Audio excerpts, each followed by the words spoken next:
Welcome to episode 55 of Sean's Take on Asia, where we cover the latest news on digital asset development and policy updates. This is a very special episode because it is my birthday episode. Plus, I am also here with my very good friend, Dr. Florian Spiegel, whom I've known for a very long time, crypto OG, and we've always talked about doing things together in Hong Kong, for Hong Kong. So we're going to talk about a little bit about some of those. So welcome to the show. John, happy birthday.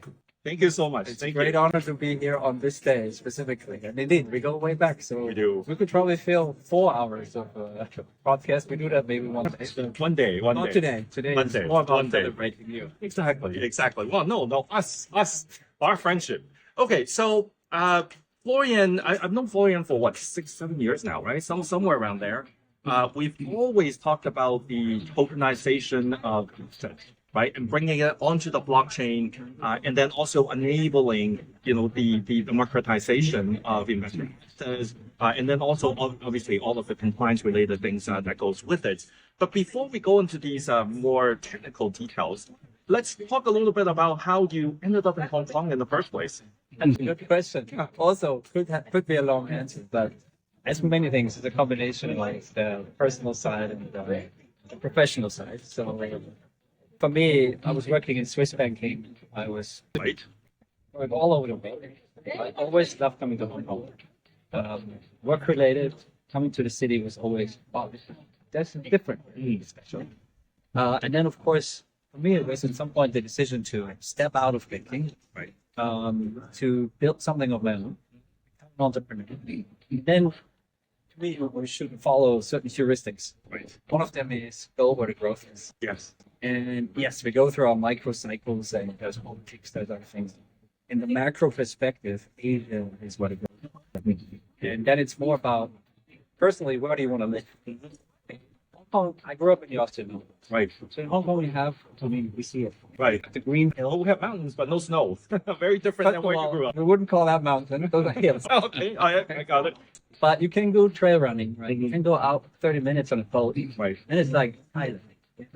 But you also have this. You also have a really high energy urban environment Right. that's exciting. That's 24/7.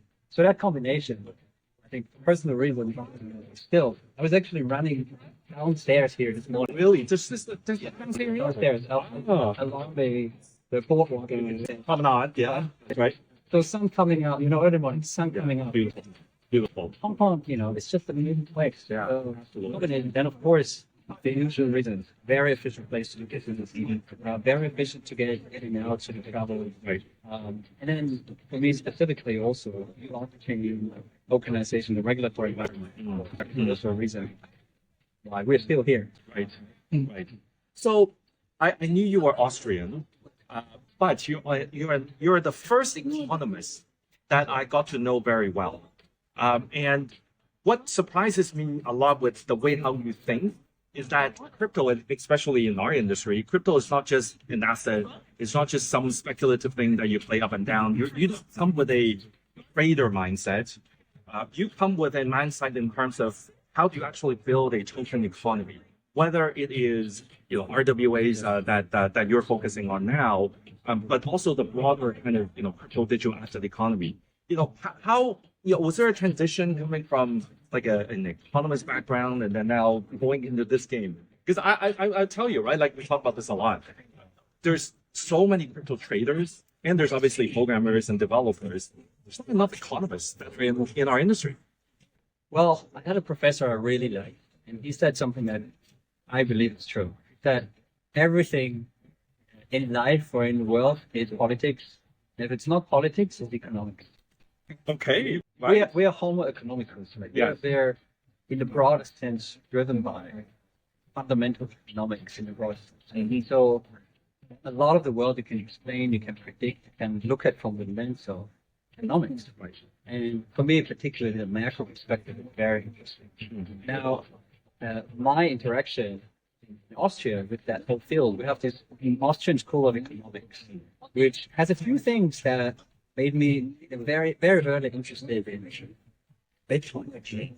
The theory of money, then the reduced role of the state, Right. self-sovereignty. Those are big elements of school economics. Now, to my detriment, I was not enough of a trader to action that early on Bitcoin, but it was a very interesting space.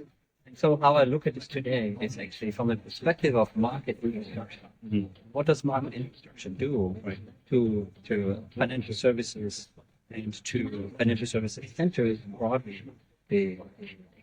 So to me, it's just an interesting way of looking at it Yeah. from this end.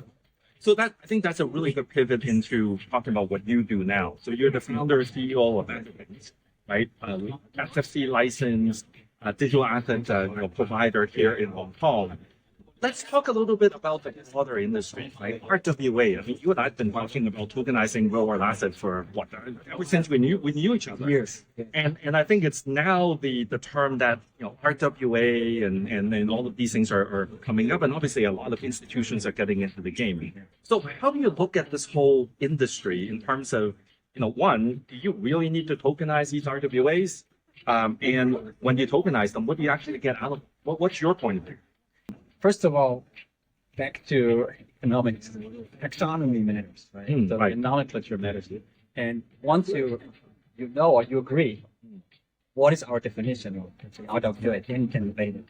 So to me, the whole term has had its own history. It originally started with this clear delineation between, okay, we have crypto on this side, and then we have the real world financial. To have collateral, right? Which is not true anymore. Yeah. Maybe it was never, but definitely now you can say crypto is part of the real world in financial assets. It arrived in the real world financial assets.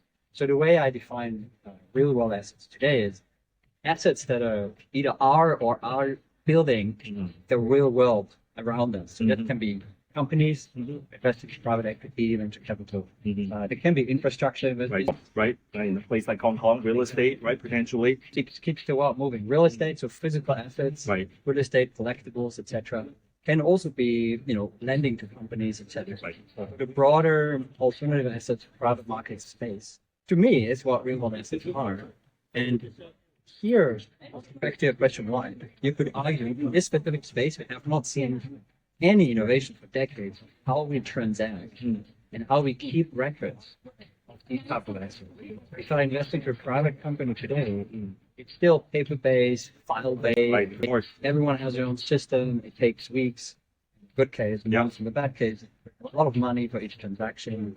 So it just locks a lot of people out of that space. And you use the word democratization. I don't particularly like it. Okay. But sort of opening up Right. this asset class to more investors that has benefits for both sides. The investors get access and exposure to what I look at really companies that build the future, or projects that help build the future. And with these companies and assets, projects, they get capital. It's not just limited to institutions, but also it's not open for, let's say, private wealth investors. Right. So let's talk about evidence, right, as a company, right, and the type of things that you're working on. What attracted me in terms of what you guys are working on is that we very much looked at this world of digital asset. There's the kind of super speculative side, and then there is the side where you're focused on being compliant, investor protection, right, regulation, and so on and so forth.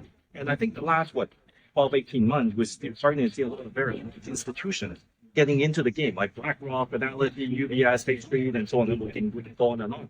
In fact, I think the Hong Kong government was the first government in the world that actually tokenized reform, right? I think they've done it twice already, right? 800 million Hong Kong dollar in the first year in 2023. Last year they did it again, and then obviously they're going to do another tranche this year. So I think you're seeing institutional money, foreign governments kind of going into this space. Do you think this is now where we're starting to kind of really mature?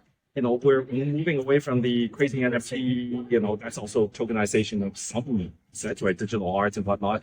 Are you starting to see where that industry is going now? Yeah. So let's start with the crazy space, because it's very important to recognize we need that crazy space. There's a lot of innovations.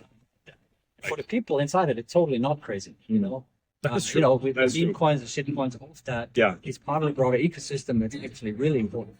In our company, we have something we call steel good things. Still good things. Still good things. We took a lot of elements that really were established by people in the crypto space who may not have had a financial economist background and said, you know what, I'm just going to build it from the ground up. Right. And they ask a lot of very good questions. Why? Why questions? Why are we doing it this way? Then, in the traditional way, I think you have to be open enough to say, actually, those are very good questions. Right. And those Right. solutions are very interesting. Yeah. So there's a lot to be said. When I started Evident, just, my DNA is a bit more traditional traditional finance. Yeah. And a bit more boring, you could say, yes. So for me, it was from Boring day is one. good. I've been telling In our people, world. you know, In our world. in my business as well, right? I'm just tokenizing money. That's as boring as it That's gets. maybe even very boring. That's why we're friends. so you can say, from day one, because of that, was clear we need to get licensed. Right. Licensing is a piece of infrastructure for a company like us. Mm. It creates value Yes. because you get trusted, number one. And number two, it opens up all the traditional counterparties. Right. We're now working since the beginning of the year to the topic of adoption. Mhm. Since last week, actually, Mm. 2 of the global top 5 wealth management. Oh, wow. Amazing. Wealth. Amazing. So they couldn't work with a counterparty, the tokenizer doing this thing that is not licensed. Yes. It's just not possible. Yeah. But it is also a segue to answer your question on market adoption. Yes, this topic is arriving on the institutional side. Mhm. And we're far from, I would say, it really being broadly adopted. But Right. we see that inflection point is happening. Mhm. You mentioned a few names. One I always highlight is BlackRock. Right. Larry Fink, January 2024, CNBC interview, Yeah. said, and I was sitting up on my chair, I couldn't believe it. He said, okay, so yeah, this Bitcoin ETF thing, that's happening, but that's just the first step Right. to this new digital infrastructure in finance. Mm. And in the end, we will tokenize all financial instruments. Right. Unheard of. Yeah. And then in March, they launched Yeah, what today yeah. is Biddle. Yeah. Yeah. It's $700 million, something like that. Was in 40 days, it was the largest tokenization fund in the world. So that was a watershed moment Yeah. where all the others said, okay, the largest asset manager in the world is doing it. They're building it on Ethereum, That's right. public permissionless, Yes. which was a big debate. Let's Yeah. not forget that with the regulators, with everybody. Oh, why not build it on private Right. blockchains? That's okay. First of all, it's not blockchain. Right. Yeah. If it's private, it's just some kind of database. Right. Not blockchain. So that really completely shifted the Mhm. discussion. And since then, we've only seen growth. Yeah. It's like us and part of It's amazing, right? When the big boys kind of jump into the game, you now have that inertia, that whole momentum that are pushing it, all of it. And when one institution's doing it, institutions B is the board, I'm sure, is asking, okay, why aren't we doing something? Why aren't we at our least think? organization strategy. Exactly. So I think we're going to see more and more of that. And obviously, I think what to me, it's not only the institutions that are doing it, it's the institutions around the globe that are doing it. Right? You have the US-based firms, you have the European firms, you have the Asian firms in Hong Kong and Singapore, and so on and so forth. So I think that is really where I don't know if we've done yet, so to speak, but I think we're probably seeing the kind. We're seeing it. We haven't crossed it. It's only just the beginning. You still have, maybe we're beyond, to look at the book, beyond the lunatic fringe. Right. When we started, I told my team, the first thing I explained to them is there is the lunatic fringe. Those are the companies and partners we're selling to. Not great. Sorry. Yeah. And I think we're now at least closer to the chasm. You see some adoption of really large organizations because they look at it as a piece of infrastructure. Yeah. It's a company that we are building. It is really infrastructure. And in the end, it's about benefits that they can bring to their clients. Yeah. And that is access, Yeah. that is convenience, and in the case of private market assets, it's liquidity. Right. Because we have now one good source of data, which is so much easier for more transactions and ownership, and that changes the whole game. The other thing that we do is we automate boring stuff, the administration, Right. the accounting, reporting, transfer agency. Yeah. These are things that are rules, Yeah. mathematics. They are built for machines, not for humans. It's terrible. And we're doing it on the blockchain, where you now finally have a piece of technology that brings transparency, immutability, but also more importantly, atomic swaps. Right. So when you're using a digital currency on chain to swap in value in the RWA that are tokenized. Now you can do it instantaneously. Like I was talking to one of my very old banker friends, and he was asking, so how does that actually work? So who's holding the escrow account? Do you get lawyers involved? I'm like, no, actually, when these tokens are on the blockchain, it's governed by the smart contract in terms of how that interaction and the change of ownership happens, right? So the technology, the infrastructure allows for these type of things to be visualized and to be realized. And then now, of course, you have regulatory clarity that now give the investor confidence in terms of what this is. So I think these are really interesting kind of development. So maybe we'll close it off on one thing, right? So 2 weeks ago, our companies announced a partnership, right? And we're also partnering with MicroConnect, a Macau-based alternative assets system focused on revenue-based facilities, right? Revenue-based assets that focuses on cash flow in terms of what the businesses are producing versus the traditional financing. So let's talk a little bit about that project and where we see potential in terms of leading where that industry may actually be going to. Well, it's still in the same story, in the same context. So think about revenue-based lending. It's actually a very interesting asset class within other alternative universe. Like almost all alternatives of assets, it's mostly invested by institutions. Right. Yeah. So as an individual, why should I not add some revenue-based lending product into my portfolio? Where first of all, I'm supporting a real-world business, as we discussed. And second, you could argue it's decorrelated from a lot of other assets in my portfolio. Right. So today, only wealthy people can build really diversified portfolios, and they can add, this, for example, revenue-based lending products. So it's still the same way tokenizing. MicroConnect built a really great machine of going into the market. Yeah, they've done the groundwork, right? Yeah. Street by street, right? Merchant by merchant, they've done a lot of the groundwork. Yes, and then also, the structuring of it, all of these machines built. So all we do is we lift it on the blockchain level, and then we're able to distribute it just like other assets. Right. Through private wealth investors, like small units, better liquidity, convenient access. That's still very much the same. One thing you said earlier, which we shouldn't gloss over, is very important. It's the settlement side. Yeah. With tokenized money. Yes. Because that's almost the holy grail. Because then you can do real and settlement. Yes. And we, as a company, we're not particularly fond of holding money. Fully licensed always. Right. For tokens. Yeah. So imagine it's wallet-to-wallet settlement.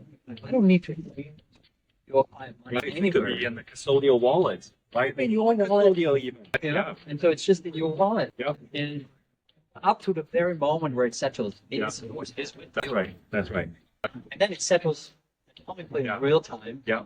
So for me, that is still an underestimated huge use case Yeah. in financial services and settlement of tokenized financial assets. Yeah. On stablecoin. Stablecoin is a killer use case this year, if you ask me. Many use cases on the corporate side. Name it, SpaceX, right? Other things. Exactly. Yeah. But I think the opportunity is almost between regions Yeah. that I'm very excited about. Well, that's what we're building towards, and that's why we're working on projects like this. So thank you, Florian, for coming onto the show today. Really glad to have you. I know the wind is getting a little bit. I need your hair stuff. I put on a lot of hair product, that's for sure.